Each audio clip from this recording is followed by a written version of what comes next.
Bienvenue sur l'Estamitech. L'Estamitech, le podcast de discussion dans la bonne humeur avec les acteurs de la tech du Nord. Je m'appelle Ludovic Bory et je vous accueille à ma table. C'est parti!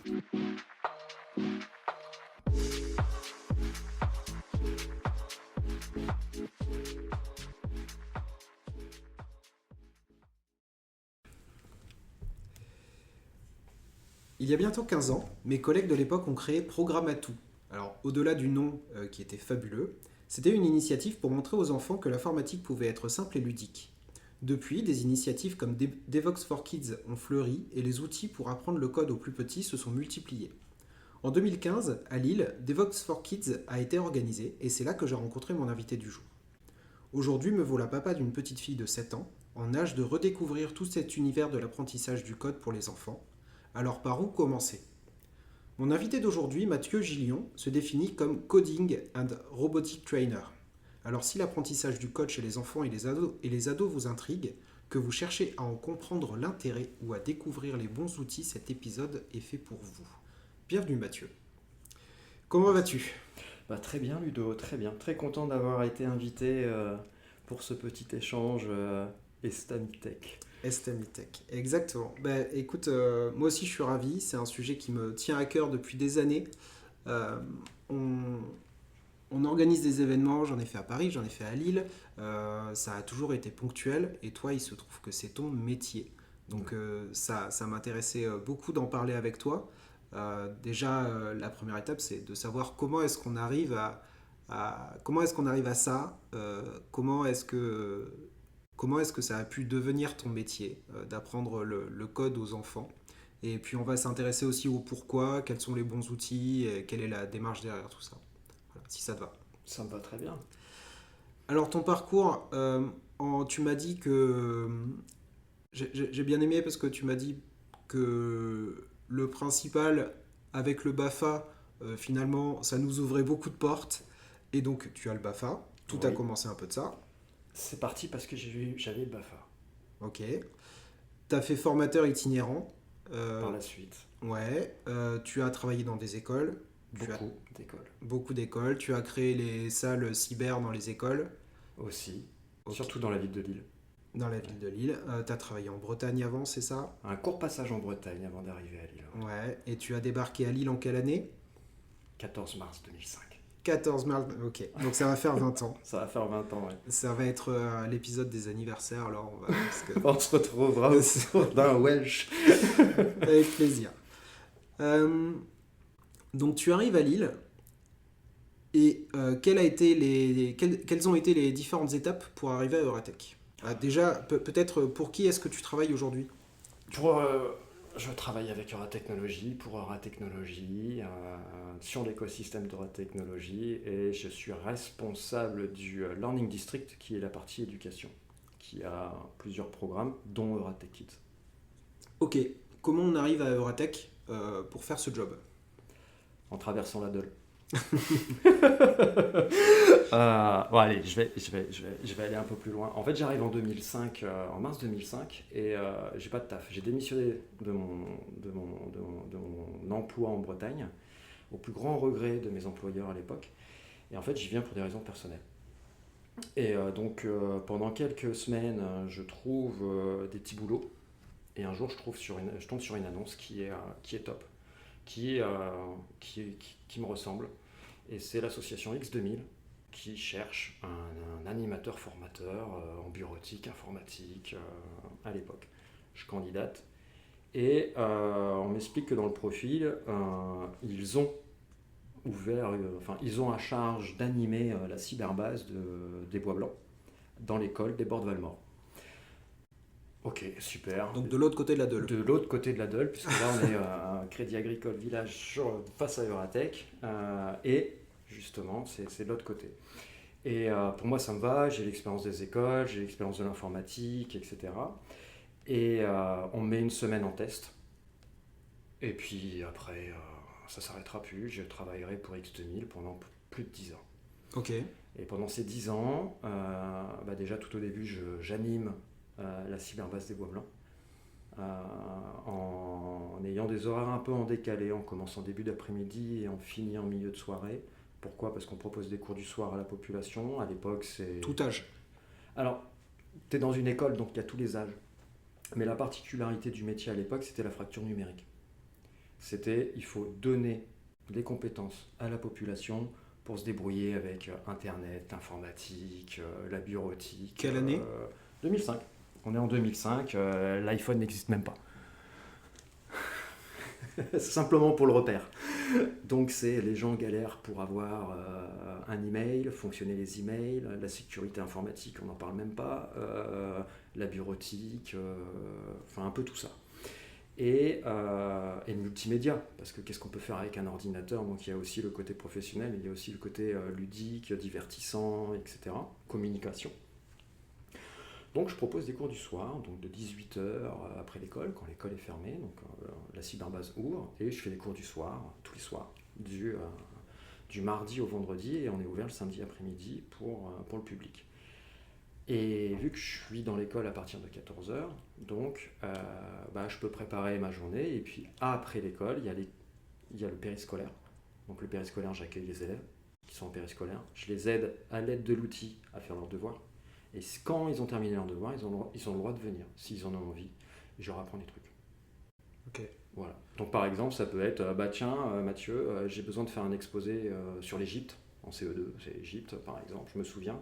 Et bien avec 2-3 élèves, dire bon ok, c'est quoi, comment on va faire, on écrit le plan, on fait des recherches, je les accompagne dans les recherches pour pas que ça soit n'importe quoi, et pas qu'on aille sur Wikipédia et on écrit Égypte et puis qu'on imprime quoi.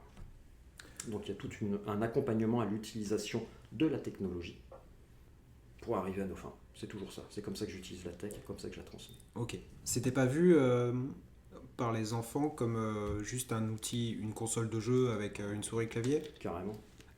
Carrément, c'était que ça. S'ils pouvaient venir, ils jouaient. Mais en même temps, je n'interdisais pas le jeu. S'ils avaient fait leurs devoirs et autres, on avait des jeux ludiques, etc. Je me souviens plus des noms à l'époque, mais on avait des plateformes vraiment ludiques qui permettaient de jouer, de s'amuser en même temps, et en même temps d'apprendre 2-3 trucs. Mais en général, ça a été les devoirs. Et puis après cette phase-là, on avait le tout public. Ça veut dire que les gens du quartier ou de la commune venaient pour regarder leurs mails, pour taper des courriers, imprimer des CV. C'était une cybercafé. Ouais, voilà, c'était le cybercafé comme on connaît, mais cyberbase, gratuit, ouvert au public, inscription, pièce d'identité, etc., etc. Donc, et puis après, il fallait animer un peu tout ça. Et j'ai commencé à l'animer, à travailler avec mes propres outils, avec ma personnalité aussi. Et puis au fil des mois, j'ai commencé à faire partie intégrante de l'équipe pédagogique de l'école, avec à l'époque le directeur de l'école s'appelait Michel Baudin, un grand monsieur. Et donc du coup, à la fin de l'année, je suis là à distribuer les dictionnaires sur la scène pour les CM2. Enfin bref, je fais vraiment partie intégrante de l'école. Et puis de mois en mois, j'améliore. J'essaye c'est toujours d'actualité, mais de devenir meilleur chaque jour. Et donc du coup, je propose pas mal de choses. Et on fera le club informatique de l'école. Je mettrai même en place quelque chose qui était propre à moi, pour te dire, c'est que la particularité de la salle informatique, elle était dans la salle des profs. Ah. Donc...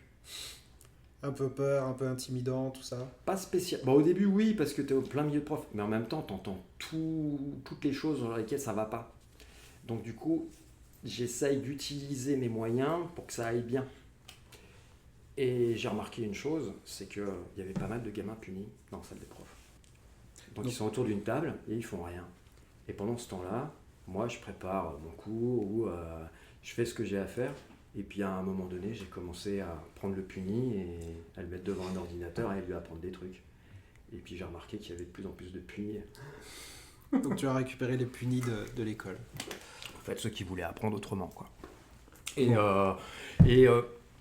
là, j'arrive à un moment donné, et puis ce qui se fait sur le quartier des Bois Blancs, sur l'île des Bois Blancs, ça commence à plaire. Et Euratechnologie veut la cyberbase d'Euratechnologie, et on inaugurera dans le bâtiment dans lequel on se trouve, dans le bâtiment F, la cyberbase Euratechnologie en janvier 2007. Après, d'autres cyberbases arriveront dans les quartiers de l'île, puisqu'il y avait une volonté d'en faire une par quartier. Donc j'ouvrirai celle sur Fives, il y en aura une sur l'île Sud, etc., etc. Je ne vais pas faire tout l'historique. Et en fait, j'arrive à Euratech en 2007. Ok. Mais t'es resté dans le cadre des cyberbases jusqu'à 2015, c'est ça? Alors, si je calcule bien et que je revois un peu l'historique histoire de bien resituer les choses, les cyberbases, c'était vraiment ville de Lille.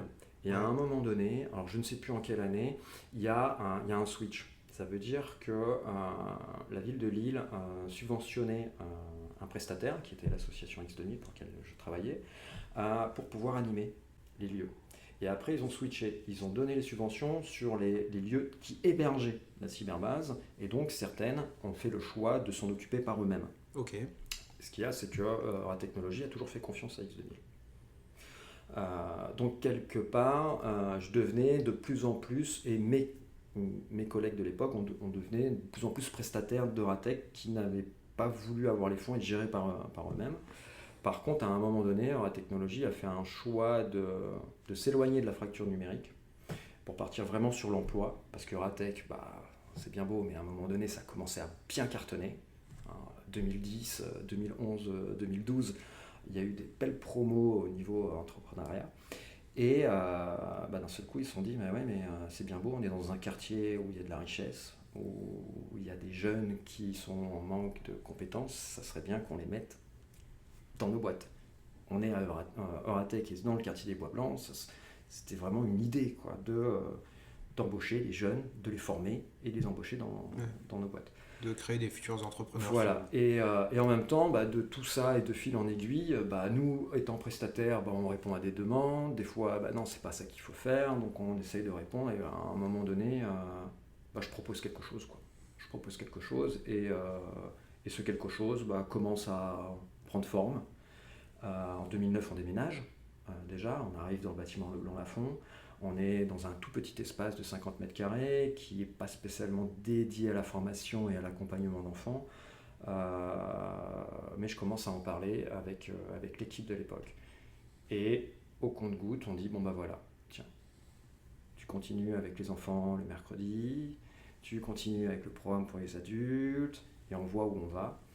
Et un jour, je ne vais pas me cacher, je discute avec Jérôme Fauquembert et je lui dis, mais pourquoi tu ne me prends pas dans l'équipe et on fait un truc ensemble, quoi. On fait un truc, un énorme truc, quoi. Et puis la presta a été reconduite à ce moment-là. Il me dit, mais si tu as besoin de quoi que ce soit, tu commandes. Je n'avais pas besoin de grand-chose à l'époque, puisque c'était toujours en système D. Mais à un moment donné, j'ai eu des nouveaux PC, j'ai passé commande avec des boîtes de Lego, j'ai commandé quelques petits robots Timio, des robots éducatifs qui commençaient un peu à émerger dans les écoles. Et puis on a commencé à accueillir des centres de loisirs, et puis ainsi de suite. Donc on commence tout doucement, et puis à un moment donné, ils ouvrent un poste. Je candidate, je suis Ok. pris. Et 3 mois après que je sois arrivé dans l'équipe, donc c'était en février 2017, je lance le programme Euratech Kids. Ok. Et là c'est parti, Donc là, tu travailles au Learning District. c'est ça. Euh, Quelle est la frontière entre Learning District, qui est donc un programme plus large que Ratech Kids? Exactement. Ça englobe quoi, Learning District? Le Learning District englobe deux programmes. Vous avez le programme pour les enfants qui est Euratech Kids, qui en gros c'est mettre la tech entre les mains des enfants entre 5 et 15 ans.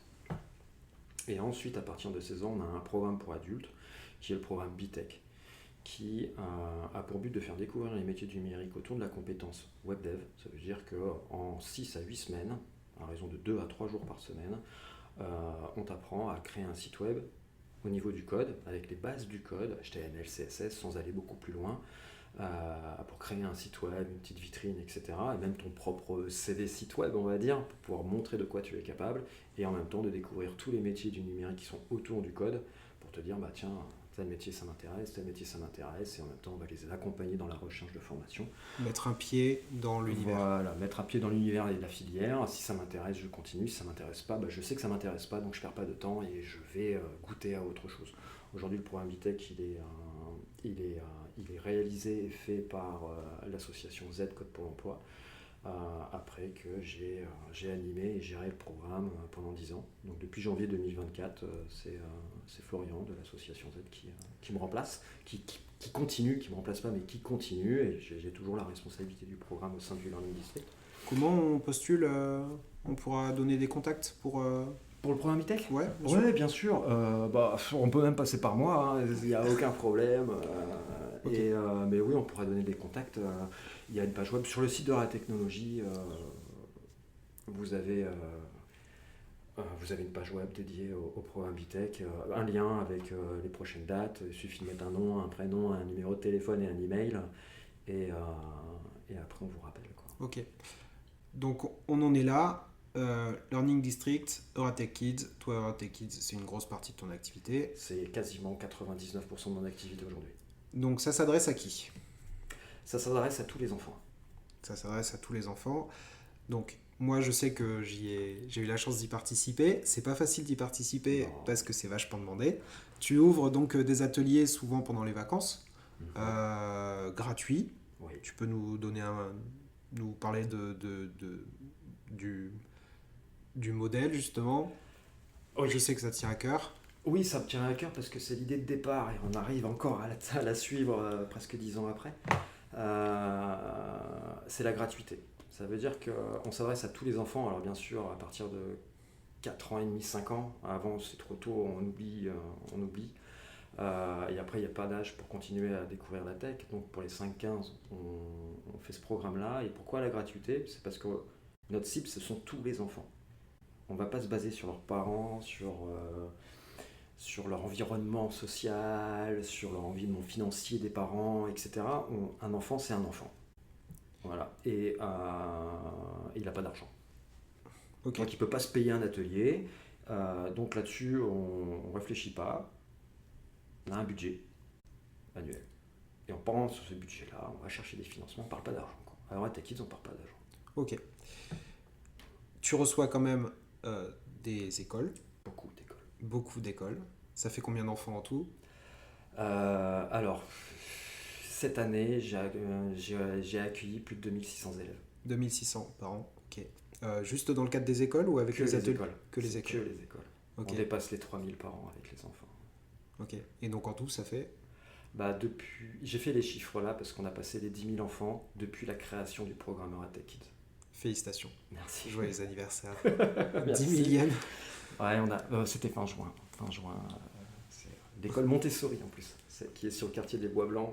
Je mets toujours les stats, le nombre d'élèves, nombre de filles, de garçons, nombre d'accompagnants, etc. Et d'un seul coup, je vois, paf, je fais ça, je fais, ouais, ça fait beaucoup, là, parce qu'il y a les 2600 élèves, et puis il y a les stats qui se font au fur et à mesure. Et d'un seul coup, j'arrive, je fais boum, 10 001. Je fais, waouh. J'allais te poser la question un peu plus tard, mais t'évoques le sujet. T'as des petites stats sur filles, garçons ? On est à la parité, encore aujourd'hui. Ouais. Grâce aux écoles, à ton avis ? Par la force des choses ? Oui, Et c'est les écoles. C'est les écoles parce que automatiquement, quand je fais les stats pour les vacances, j'ai beaucoup de garçons. Ah ouais ? Pourtant, je- rappelle-toi quand t'es venu. Je sais, mais Il n'y avait pas beaucoup de filles dans l'atelier où tu étais là. pourtant, je me dis, comme c'est des jeunes, il y a moins encore, il n'y a pas encore une influence lycéenne ou de Même de collège. Ouais. Même au collège, tu pourrais t'influencer, l'effet social, etc. Les téléphones, non, la tech c'est pour les garçons, etc. Non, ils sont petits, donc là c'est par rapport aux parents. C'est pour ça que je fais les ateliers parents-enfants. C'est simplement pour montrer aux parents que la tech elle est accessible et que la tech elle choisit pas les garçons ou les filles. Elle choisit personne. Tout Mais le monde peut aller. Qui sont les parents ? Parce que nous, on voit bien, tu vois, je suis hyper influence. Enfin, j'avais le sentiment que autour de moi, à l'atelier, il y avait peut-être un biais d'informaticien, quoi, ou de développeur, non ? Mhm. Il y en a, mais c'est pas que ça. Et limite, je dirais, c'est peut-être même pas ce qu'il y a de plus. Alors, c'est vrai que au début, j'ai beaucoup joué sur l'écosystème Euratech. Et ça, je l'oublie pas parce que l'écosystème d'Euratechnologie aujourd'hui, c'est 8000 personnes. C'est un énorme village et pour éduquer un enfant, il faut tout un village. Et donc, au début, oui, il y a eu beaucoup de, entre guillemets, techos, ingénieurs, des gens de la filière. Mais ce qu'il y a, c'est que j'oublie pas le quartier. j'oublie pas les quartiers, j'oublie pas les populations. Et en fait, ce qu'il y a, c'est que ce qui marche énormément avec Karate Kid, c'est le bouche à oreille. Et c'est ce qui fonctionne depuis, même, je dirais, plus de 10 ans, puisque ça fait plus de 10 ans qu'on fait ces ateliers-là. Et on a commencé avec le quartier. Donc le quartier, quand vous avez un enfant qui vient, peu importe les parents qui soient dans la filière du numérique ou pas, il parle autour de lui. Parce qu'il a trouvé ça génial. De toute manière, je crois que sur les 10 000 enfants, il n'y en a pas beaucoup, je peux les compter sur les doigts d'une main, qui m'ont dit mais c'est nul ça. Tu vois, ou qui n'étaient pas contents de faire le truc, ou... non. Ben, alors ça va me permettre de te faire parler des ateliers. Est-ce que toi tu penses que tu... En fait, un atelier, j'aimerais bien que tu nous dises un petit peu comment ça se passe et comment tu intègres les parents à ça. Parce que si ces parents-enfants, au-delà des écoles, on sort des écoles où peut-être les enfants sont plus en autonomie, j'imagine. Ça dépend de l'atelier, mais oui. Je fais travailler l'autonomie. Donc à un moment donné, ils sont un peu tout seuls ou en binôme. Mais les ateliers que parents-enfants, comment est-ce que tu souhaites intégrer les parents dans la démarche s'ils ne connaissent pas cet univers? Mhm. Comment ça se passe un atelier alors? Déjà, c'est un atelier parents-enfants. C'est ce que quand je fais mon introduction, je dis toujours c'est parents-enfants. C'est simplement pour signaler à l'enfant que le parent, il est là aussi pour s'amuser et apprendre. C'est parents-enfants. On est là pour partager une expérience, pour partager quelque chose. Et j'ai amené les ateliers parents-enfants. Pourquoi? Parce que je me dis que pendant les vacances, à la place d'aller faire ses courses, pendant que l'enfant il fait son activité, on la partage avec lui, on fait les courses après parce que c'était génial. On partage un peu de moments ensemble. Et c'est pour ça que c'est un succès aussi. C'est parce qu'on partage. Même s'il y a déjà des parents qui veulent laisser leur enfant, vous repartez avec l'enfant ou vous le laissez là, ou vous restez. Donc j'accueille les parents. Et les enfants, je les mets à l'aise, je me présente pour ceux que je ne connais pas, je leur explique ce qui va se passer comme atelier. Et vu qu'on a différents types d'ateliers, en général, j'explique comment l'atelier va se fonctionner. Par exemple, sur les ateliers robotiques, je leur montre tout ce qu'il y a à faire, comment ça fonctionne, pour qu'ils aient une base explicative sur 3 étapes: construction, connexion avec l'outil, et programmation, et ensuite vous explorez. Moi, je passe et je vous fais des défis robotiques, quel que soit le robot que vous construisez, même si c'est votre propre invention. Je m'adapte. Et après, je les laisse vivre le truc. C'est leur truc. Ils sont dans votre monde. Rappelle-toi l'atelier robotique que tu as vécu. J'ai expliqué et après, je vous ai laissé complètement libre. Il y a un petit souci, Mathieu, est-ce que tu peux m'aider là-dessus? J'ai pas compris ça. Tiens, il me manque une pièce. Ah ouais, mais l'ingénieur, il essaye de trouver une autre pièce pour pouvoir arriver à ses fins, etc. Et c'est ça. Ça, c'est l'atelier robotique. Après, l'atelier coding, c'est différent parce que je le mène. Je vais le mener, par exemple, sur un atelier Scratch où je vais leur apprendre à créer un jeu vidéo. Ils me suivent. Mais ce qu'il y a, c'est que je vais expliquer ce qu'on va faire. Je vais montrer comment moi, je le fais. Après, ils peuvent faire la même chose. Et puis, des fois, je vais enlever le modèle pour voir s'ils captent. Donc, du coup, ils disent « Ah mince, j'ai oublié, il y avait ça. Non, je vais chercher. » Et du coup, ils se retrouvent dans l'autonomie. Et là, il y a la relation parent-enfant, quel que soit l'atelier, qui va dire « Ah non, tu as oublié. » Et puis, des fois, tu as le parent qui est complètement largué. C'est l'enfant qui va l'accompagner. Et des fois, c'est l'inverse. Le gamin est complètement perdu. Et le parent revient. Quand les deux sont perdus, je suis là. Donc, tout va bien.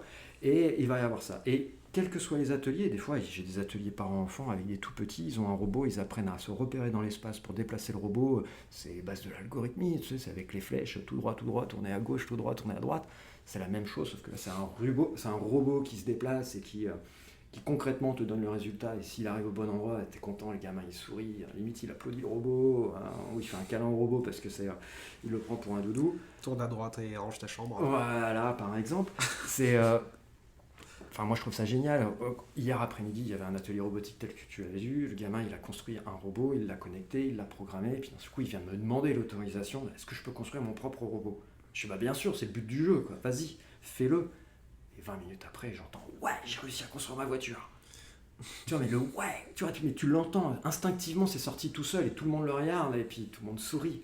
Parce que le gamin, il est fier de lui, il a pris de la confiance, il a acquis plein de choses, quoi. Sans s'en rendre compte, et tout en s'amusant. Et sa mère, gros smile à côté, bravo gamin, quoi. C'est quoi les grandes étapes pour toi? Donc tu as dit 5-15 ans. Est-ce que pour toi, il y a des grands... c'est progressif? Oui. Ou alors, ouais, ok. Je t'aurais répondu tac au tac. Oui, pour moi, c'est progressif dans ma tête. Après, ça va pas l'être, par exemple, pour les écoles, pour les familles et autres. Mais moi, j'ai un programme qui est complètement progressif. C'est jusqu'à 6 ans, t'as pas d'écran.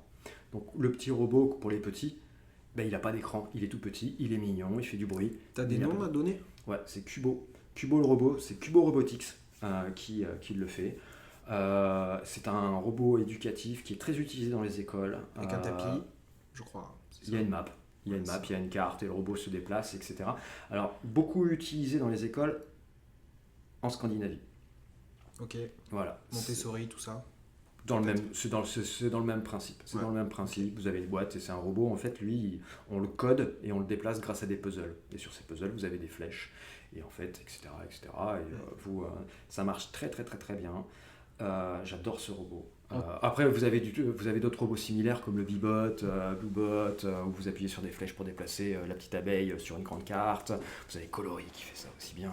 Ok. Il y a plein d'autres ressources. Moi, par rapport à ce que je fais, la pédagogie que j'ai et le public que j'ai, je préfère Cubo. Ok. Alors, petit feedback en tant que parent. Moi, j'ai la grande frustration. Je trouve ça, les outils sont géniaux, même les Lego robots que j'ai fait avec toi et dans l'atelier. Mais il y a une frustration du prix, je trouve. Ouais. Les La outils tech coûte cher. la tech pour les enfants coûte extrêmement cher. C'est vrai, hein. Enfin, parce que C'est tu te dis, complètement vrai. j'adore ce jeu, et tu regardes le prix, tu dis, oh, 200 balles le robot. Bon, Ouais. j'aime moins. J'aime moins. Euh, T'as des comment sortir de ce truc? Comment sortir de la frustration de ça? Bah, vous venez chez moi, c'est gratuit. Et Ok. vous utilisez. Non, il y a plein de solutions. Et puis le fait de travailler au contact des familles, des écoles et autres, je comprends que oui, financièrement, ça peut être difficile. Mais par exemple, moi je me base sur mon expérience. Moi aussi, j'ai une petite fille de 7 ans qui a plus vite grandi avec des robots qu'avec des poupées, même si les poupées sont arrivées un petit peu plus tard. Au bout de 3 mois, ça prend la poussière. Ouais, ouais. Au bout de 3 mois, ça prend la poussière. Donc, investir, et c'est ce que je conseille à beaucoup de familles. Vous avez les moyens d'investir dans un super robot, etc. Et que vous savez que vous avez 3 enfants. C'est un investissement. Peu importe la famille, mais si vous avez les moyens et l'envie de le faire, bah, faites-le. C'est pas moi de vous dire quoi faire. Après, je touche des familles c'est des familles nombreuses. J'ai des familles, des fois, ils viennent, j'ai une grande tablée et ils sont 5 autour de la table. Et là, ils n'auront pas les moyens. Pour eux, c'est même pas la peine. Déjà, l'atelier, si je leur en payant, ils viennent plus. Ça devient inaccessible. Mais il y a des alternatives. On n'est pas obligé d'utiliser un robot. On Ouais. peut utiliser une plateforme en ligne et puis on code et on voit un petit robot qui se déplace sur une carte. Mais même, Cubo a une version en ligne. mais nous, on faisait des petits ateliers, je me souviens, où on écrivait les algorithmes, et le robot, c'était le parent. C'est ça. C'est-à-dire, on donnait la feuille Je de me souviens, parent. on avait fait à l'époque ça, avec le labyrinthe Exactement. et tout, c'était On marrant. donnait la feuille de papier aux parents et on lui disait merci de réaliser cet algorithme. Et donc l'enfant devenait Ouais. le contrôleur du parent et ça cartonne. Et donc ça, c'est gratuit. Il Juste n'y a pas besoin de moyens, par une feuille, un crayon, une paire de ciseaux. ouais, ça coûte un peu d'amour propre, c'est tout. C'est ça. Mais Parce comme- que l'enfant a vite compris le principe. C'est ça, mais ouais, mais c'est bien pour faire des Ah non, mais c'est activités canon. de quelques minutes et de le refaire régulièrement. Il y a plein. Enfin, ce qu'il y a, c'est qu'il y a des ressources. Après, bon, je ne vais pas t'en faire tout un listing parce que j'en ai beaucoup. Mais c'est vrai qu'il existe des plateformes aujourd'hui. Alors, bien sûr, quand ils sont tout petits, moi, je ne conseille pas de les mettre devant un écran. Donc, on fait Ok. comme on vient de le dire, une feuille, un papier, un crayon, et puis on colle des gommettes, etc. etc. Donc, Puis ça grandit. Là, on commence à les mettre sur des écrans. donc toi, tes ressources principales, si on en prend 3, 4, Kobo pour les plus Cubo, petits. ouais, Cubo, pardon. K-U-B-O. Cubo. Pour les petits, mais ça, je l'utilise jusqu'en CE1, CE2. Hein. Ok. Ouais, quand même. Cubo, Cubo, après, j'utilise les Lego Widoo. Et les Lego, c'est Lego Éducation. Alors, c'est vrai qu'on les trouve pas dans le commerce. Comme ça. C'est vrai qu'on voudrait bien. Hein, ouais, c'est très compliqué de les avoir. Même encore aujourd'hui, c'est très compliqué de les avoir parce que je voudrais bien racheter des boîtes et ça devient un peu compliqué. Mais vous avez des alternatives Lego, par exemple Lego Boost. Qui est vendu au grand public, qui est pas mal. C'est long, ça débloque des des applications sur une tablette, et donc du coup on est obligé de coder un petit robot qu'on va faire évoluer, et puis à la fin on construit le vernis, le chat, la guitare, etc. Et ça c'est plus pour faire jouer, mais ça ne nous empêche pas derrière d'aller sur internet. Vous avez sur YouTube, je ne sais plus le nom du japonais qui met des ressources de malade sur sa chaîne, c'est un ingénieur Lego, mais impressionnant. On mettra ça en description. Ouais, voilà, je te redonnerai ça parce que j'y pense rien qu'en parlant. Je me dis, mais waouh, c'est impressionnant ce qu'il peut faire. Donc, du coup, bah, ça ne nous empêche pas de regarder un tuto, etc. Et après, il y a plein de tutos en ligne, quoi. Vous allez sur YouTube, vous tapez Lego Widoo ou Lego Boost ou Lego Mindstorm. Bon, là, on tape encore plus cher. Même moi, j'aurais pas le budget d'avoir des Mindstorm à la tech. Ouais.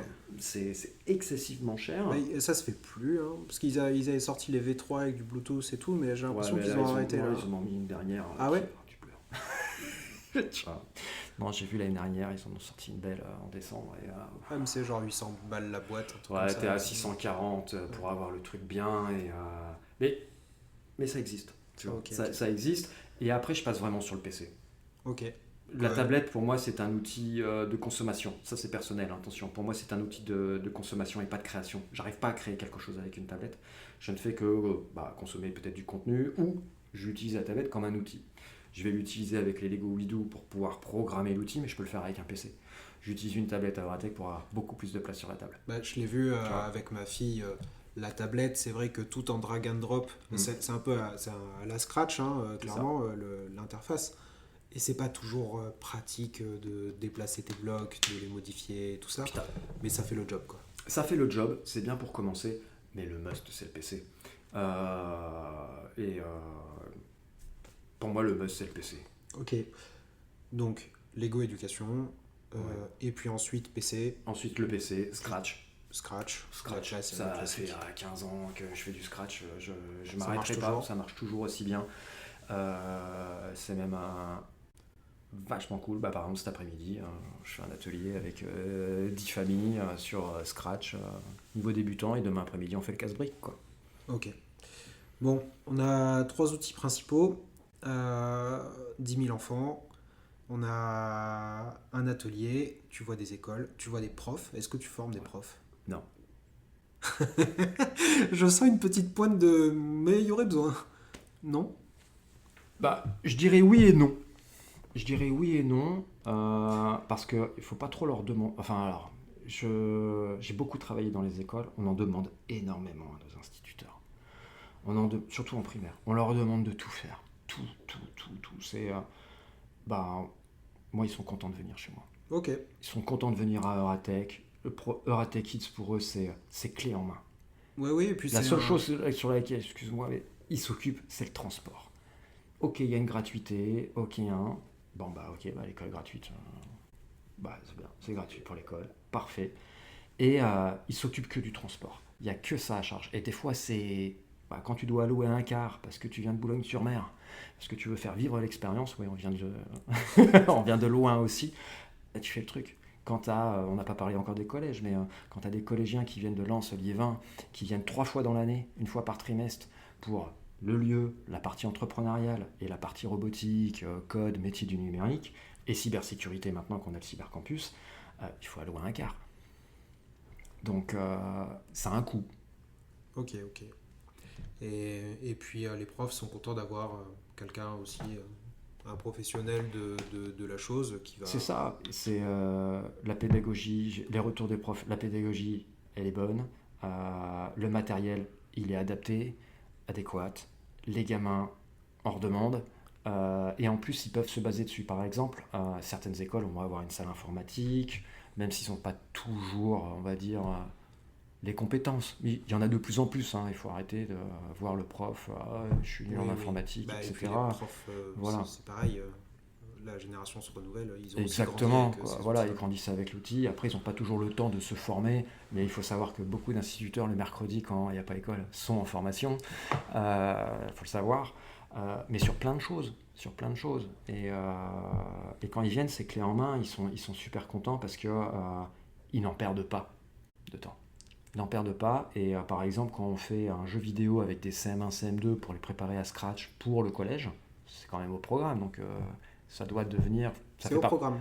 Ouais. Scratch, maintenant, je crois même que vous avez une épreuve au brevet. Excellent. Pas mal, hein? Jeu du Ben, Pong, 2 joueurs, brevet. c'est une Gagner bonne, des points facilement. c'est une bonne transition.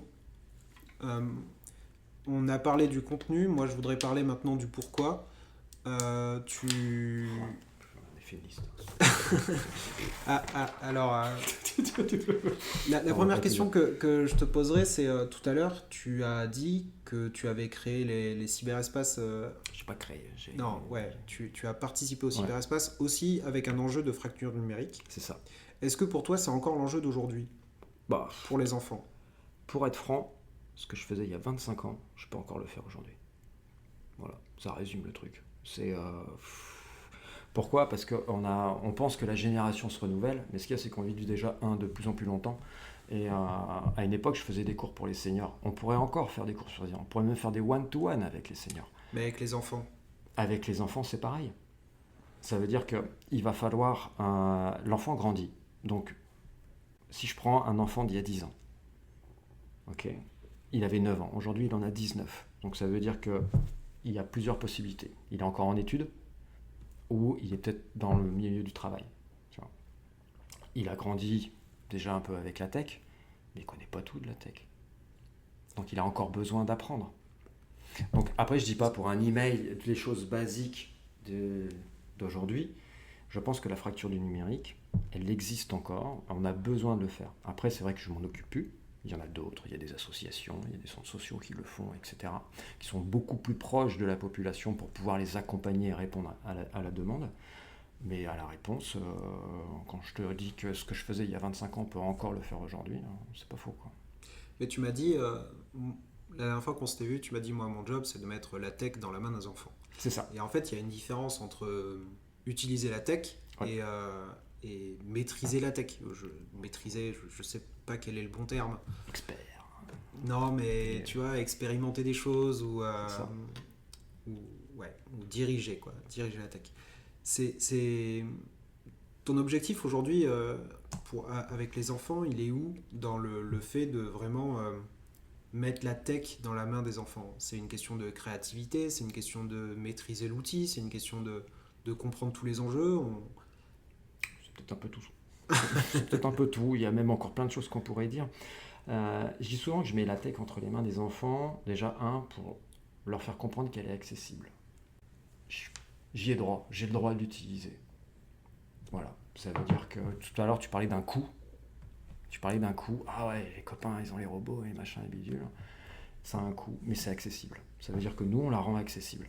Rien qu'intellectuellement, enfin, moi je trouve ça important de dire qu'intellectuellement, c'est pas dans les années, je sais pas, 90, 2000, les développeurs c'était un peu une secte un petit peu obscure et des gens bizarres dans leur cave. Et ce truc, on en est sorti un petit peu parce que le numérique est partout. N'empêche que faire comprendre aux enfants que la tech c'est quelque chose d'intellectuellement accessible à tous, moi ça me paraît hyper important. Pareil. Tant mieux. Non. J'étais content de faire ces ateliers-là aussi pour ça, juste que les gens comprennent que les outils qu'ils utilisent tous les jours, c'est pas de la magie, quoi. Ouais. C'est des trucs qu'eux pourraient faire parce qu'il y a juste une logique derrière et qu'il faut l'apprendre et c'est tout. Ouais, puis que ça s'apprend. Ça s'apprend. Donc du coup, c'est accessible. On peut l'apprendre. On peut la critiquer, la tech. On peut aussi innover. On peut aussi la créer. On peut faire plein de choses. Et j'aime à croire qu'en accompagnant cette jeune génération à lui mettre la tech entre les mains, je vais aller très très vite, elle créera la tech de demain. Parce que c'est ce qui se passe. Quand tu regardes l'accélération de la technologie depuis les années 2000 avec la bulle Internet, c'est impressionnant comment on va vite. Ça veut dire que 20 ans après, on est sur une IA. Et pourtant, ça fait 24 ans, on est toujours sur de la cybersécurité, mais là, ça va à une échelle énorme. Ouais. Ça prend de l'ampleur. C'est limite si on ne prend pas une claque au niveau de la tech, tellement ça va vite. Nous, on a grandi avec celle-là. Les enfants, si on la rend accessible, aujourd'hui, ils ont 6, 7, 8, 9, 10 ans. C'est accessible. Voilà comment ça marche. Voilà à quoi ça sert. Et ce que tu peux utiliser et ce que tu peux faire, Et ce Bah qu'on vas-y. sait même pas que tu peux faire, parce qu'il y Exactement. a vraiment une notion de créativité, quoi. Et bah, après, moi, avec ma pédagogie, avec des outils ludiques et des ateliers aussi ludiques, pédagogiques, je vais les lancer sur quelque chose. Et puis, ils vont développer une créativité comme le gamin hier avec sa voiture. C'est sa voiture. Elle ressemble, c'est sa voiture. Quoi qu'il arrive, il est fier, c'est la sienne. Et il n'y en aura pas deux comme ça. Peut-être que il y a une graine qui est semée, comme des graines, j'en ai semé d'autres, mais comme d'autres acteurs vont semer des graines dans le sport, dans la culture, dans l'art, dans tout ce qu'on veut. Tu m'as parlé tout à l'heure donc de créativité, mais tu Mm. m'as aussi parlé d'autonomie en disant bah tiens voilà l'outil maintenant les deux vont ensemble. Comme un T'es jouet. autonome dans la créativité Mm. finalement, c'est hyper important. Il y a un truc qui m'intrigue vachement. J'aimerais moi que tu me parles de ta vision dans les 10 prochaines années parce que euh, aujourd'hui tu l'as dit aussi la techno évolue. Bon alors, moi je pense que déjà, tu vois, l'arrivée de l'iPhone, du smartphone et tout, ça a changé nos vies. Peut-être que l'IA, ça changera aussi nos vies. Je n'ai Mhm. pas de certitude là-dessus. Et même moi qui suis un professionnel de l'informatique, euh, ça reste un peu magique pour moi, tu vois. C'est des trucs où il se passe de la magie parce que ça sort de ma logique algorithmique historique. Et qu'est-ce qui va se passer pour tous ces gamins qui arrivent aujourd'hui et qui ont l'habitude de demander à Google ou à Alexa de répondre à leur exo de maths ou et maintenant Mm. ChatGPT. Comment toi tu vois la transformation autour de tout ça et de la créativité c'est une question peut-être philosophique ou un peu dure à répondre, mais Moi, de mon point de vue, ça ne changera pas par rapport à il y a 10 ans et à aujourd'hui, quelle que soit la tech qui va arriver. Ça veut dire que tu auras toujours des enfants qui vont qui vont apprendre à utiliser et à découvrir cette technologie et qui vont limite s'amuser avec. Ils vont créer des choses. J'en ai vu il y a 10 ans, hein. J'en ai même un actuellement avec moi. Je l'ai connu il y a une dizaine d'années. Aujourd'hui, c'est mon animateur stagiaire. Il développe des super pouvoirs. Dans 10 ans, de certains enfants qu'on accompagne aujourd'hui, ils vont peut-être développer des super pouvoirs différents, créer des choses. Mais dans tous les cas, tu auras toujours, à un moment donné, et c'est la question que tout le monde devrait se poser, est-ce que je deviens un consommateur de la tech ou je deviens un créateur avec la tech? Qu'est-ce que je peux créer avec la technologie pour arriver à mes fins et qu'est-ce que je consomme? ok. T'as noté toute une petite liste de Ah. sujets que tu voulais aborder. Non, c'est pas ça, c'est quand J'essaye d'en faire un petit résumé. Ouais, j'ai noté plein de choses parce qu'il y a tellement de choses à dire. Quand tu m'as dit, tiens, si on devait poser la question, mais pourquoi apprendre à coder? Je lis des notions qui sont cool. Je vois Ouais. plaisir, je vois euh, amélioration de la concentration. Ça Ouais. m'intéresse ça. Pourquoi tu penses ça? Le détail, les détails et autres. Par exemple, moi je le vois, surtout avec les scolaires. Euh, certes, quand ils sont en CM1, CM2, je fais sur plusieurs séances. Et on fait une séance et en général c'est à la semaine. Et donc, par exemple, première séance, on va commencer à faire un jeu vidéo sur Scratch, mais on fait que la base. Et à la fin, ils ont 15 minutes pour bidouiller. Je dis souvent, c'est en faisant n'importe quoi sur Scratch qu'on apprend à faire un jeu. Donc du coup, ils s'amusent. Et par contre, à la deuxième séance, ils arrivent, ils ont 20 minutes à 30 minutes pour refaire ce qu'ils ont appris en 1 heure et demie. Ok. Des fois, en 10 minutes, ce gamin, il a fini. Et dans d'autres, et les autres vont attendre la correction ou ils vont se tromper, ils vont réfléchir, etc. Moi, je refais le corriger. La troisième séance, j'ai plus de 50% des élèves qui refont le jeu, détail, attention et autres.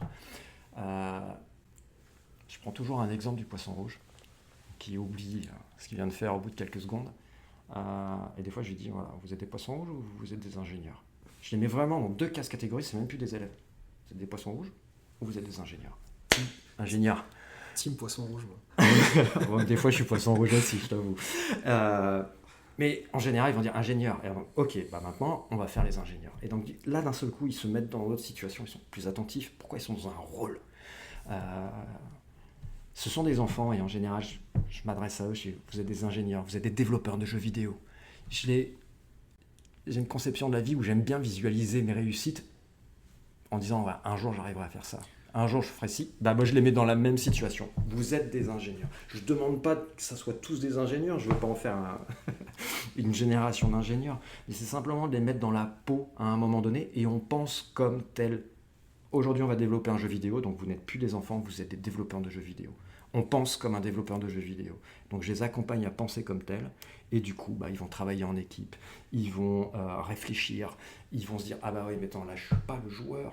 Donc du coup, ils sont plus du côté du consommateur, mais du créateur. Donc ils vont dire, ah oui, alors, ouais, mais si je fais ça, bah moi en tant que joueur, je veux pas y jouer, etc. Ah oui, il faut bien parler, il faut pas faire de fautes. Parce que bah, si le personnage y parle et qu'il y a des fautes d'orthographe, bah, le joueur, à un moment donné, il va se rendre compte qu'il y a une faute et il va se dire, bah non, mais le jeu, c'est pas bon, Donc, etc., etc. créativité, Ouais, plaisir, surtout. pensée long terme, c'est-à-dire c'est un projet, ils deviennent responsables d'un projet, pas en 2 heures de jeu avec un début, une fin, mais potentiellement sur plusieurs semaines, où ils peuvent revenir dessus, Ouais. recommencer, itérer, une pensée critique sur Ouais. leur propre travail, mais ce sont les seuls juges de ce qu'ils font, c'est ça? Ouais, après, il y a aussi, bah, dans le cadre de l'école, il y a quand même l'instit qui a son rôle. Et depuis l'année dernière, j'ai mis en place, je fais des vidéos. Ça veut dire que le jeu vidéo, quand ils ont fini, j'envoie une vidéo en entier. Je leur fais, j'explique tout ce qu'on fait, comme si c'était un corrigé du jeu, à l'identique.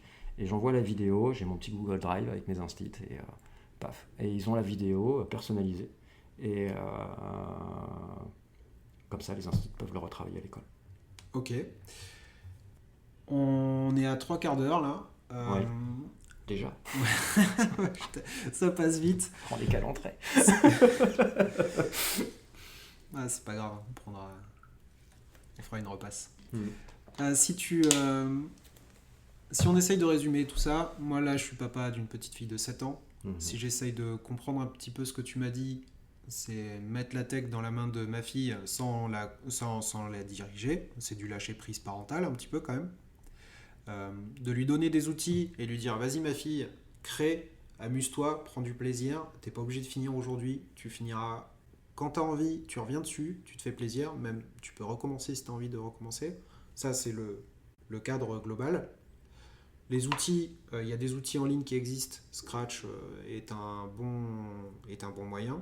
Il y a un très bon moyen, et en même temps ça peut même rassurer les parents, c'est que Scratch a développé depuis quelques années un logiciel. Il se télécharge. Donc maintenant, quand il y a des parents qui disent ouais mais bon, j'ai pas envie de mettre mon enfant sur internet, une excuse de parent quoi, encore. J'ai pas le temps, machin, bidule. Une excuse de parent, je suis parent hein, donc maintenant, donc je connais les excuses, on me la fait pas. Et bah ça t'empêche pas d'installer le logiciel, hein, et puis tu coupes le wifi, hein, et puis sur internet. Donc tu peux le laisser, le temps, un peu ce que je fais à la maison de temps en temps. Tiens, bah t'as 20 minutes, vas-y, amuse-toi. Il y a une application tablette aussi, il me semble. Il y a un Scratch Junior. Un Scratch Junior. Alors Junior c'est pour les petits, mais vu que bah, je déconseille les écrans avant un certain âge, Ouais, passer directement sur Scratch quoi. ok. Sur PC, 7-8 ans ça suffit, avant ça sert pas à grand chose.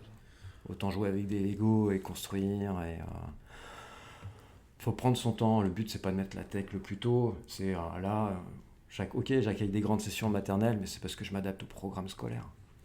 Ok. C'est tout. Où te joindre? Il y a une newsletter, Euratech Kids, il me semble. Alors j'ai pas de newsletter.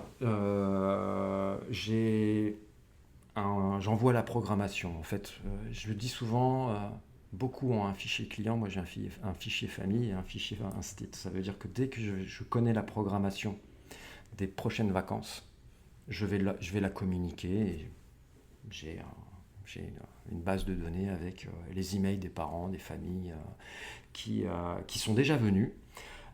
Pour ceux qui ne connaissent pas le programme Euratech Kids, bah, vous tapez euratechkids.com. Vous allez arriver sur une page directement sur le site d'Euratechnologie et après vous serez redirigé sur les liens, via les liens avec une programmation. Non, je ne fais pas de newsletter. J'accompagne plus de 3000 enfants par an. J'ai très peu de temps pour communiquer. Je suis tout seul à gérer le programme. sur Arate Kids. Donc quand j'arrive à communiquer, bah, je le fais. Après, s'il y a des parents qui sont sur LinkedIn, je les invite à me suivre et là, ils découvriront pas mal de belles histoires. Et à te contacter. Et à me contacter. Après, il y a une page Facebook, c'est Arate Kids Lille. Par contre, il y a un mail, tout simple, contact@euratekids.com. On m'envoie un mail, il peut y avoir un numéro de téléphone, on peut prendre rendez-vous parce que bah, je peux pas téléphoner quand je veux non plus parce que je suis beaucoup avec des groupes. Les profs peuvent te contacter? Et les profs me contacter. En général, le premier contact va se faire par mail. Par mail. Il se Ok. fait vraiment par mail, à part si bah, le bouche à oreille, bah tiens, j'ai les coordonnées, passe un numéro de téléphone, boîte vocale, je rappelle la personne ou j'envoie un email. C'est les moyens d'aujourd'hui. Super. Je te remercie beaucoup, Mathieu. J'ai Bah, une toute dernière question pour toi. Est-ce que tu as un estaminet à recommander? ouais, je vais rester très basique à Lille. C'est la rue de Gand. Il y en a deux. C'est le Rizel ou chez la Vieille. D'accord. Voilà, c'est très bien. Je vais de moins en moins sur l'île, mais quand j'y vais, je vais rue de Gand et me faire un petit estaminet avec des amis. Ça fait très longtemps que je suis pas allé dans les Flandres ou à droite à gauche. Ça marche. Bah, merci à toi. Ben, comme d'habitude, vous retrouverez les ressources. On va mettre les liens, Tout noté. les liens dont on a parlé en description de cet épisode. Je remercie encore Mathieu pour sa participation. Je vous encourage vraiment chaudement à participer à un de ces ateliers. C'était un pur plaisir. Ma fille a adoré, moi aussi j'ai adoré. Et puis, c'est vraiment un univers hyper ludique et ça fait du bien en fait des fois de partager une passion commune aussi avec son enfant. Voilà, donc pour tout ça, merci beaucoup Mathieu. Une bonne continuation et on se Merci. revoit au prochain épisode. Au revoir. Merci les Stamtech.